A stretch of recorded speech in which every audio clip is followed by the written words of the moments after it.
1896 पावसाळा कोरडा झाला. नंतरच्या वर्षी उन्हाची परिस्थिती वाढू लागली. आभाळात कोरडं धबधबायचे, निघून जायचे. नदीच्या डोळ्याचे पाणी सुद्धा आटलं. कोल्हापूरच्या मातीला भेगा पडू लागल्या. शेतकरी आभाळाकडं डोळं लावून बसला. छत्रपती राजश्री शाहू महाराजांविषयी लोक बोलायला लागले.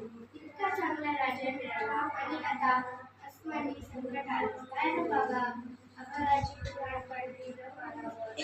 आज आपण नवा म्हणून वेदना शिकणार आहोत. सगळ्या जवळ ठेवा.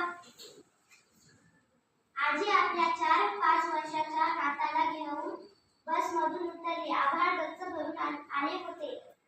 शक्तीचा पाऊस कोसळणार होता दिसत होता. पासून दवाखाना अगदी जवळ असल्याने आजी नाताला घेऊन चालत निघाली. आजीचा नातू दिगू आजूबाजूला पाहत हळूहळू चालत होता. चल रे बाबा, लवकर पाऊस.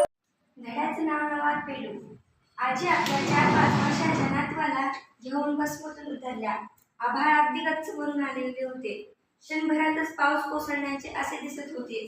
स्टँड पासून दवाखान्यात अगदी जवळ असल्याने आजी नातवाला घेऊन चालत निघाली. आजीचा नातू दिगू आजूबाजूला पाहत हळूहळू चालत होता. चल रे बाबा, लवकर पाऊस सुरू व्हायचा आता. पोहोचलं पाहिजे दवाखान्यात, आजी दिगूला म्हणाली. पण त्याला सांगून काय उपयोग, ऐकू कुठे येते त्याला. आजी खत करत पुटपुटीत आणि स्वतःशीच पुटपुटीत पुढे चालू लागली. दवाखान्याच्या बंद दाराकडे आजीचे लक्ष गेले. आता कुठे थांबणार, आजी विचारायची आहे. किती दिले? 8. चंद्रकांतने किती षटके टाकली? 4. अहमदने एकूण किती चेंडू टाकले? 3. 2 का 3? 3. एकूण किती षटके टाकली गेली? 8. सर्वात जास्त धावा कोणी दिला?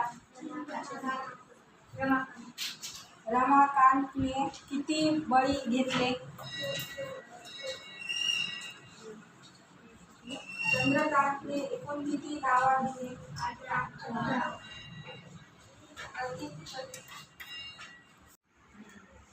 आज आपल्या जीवनातील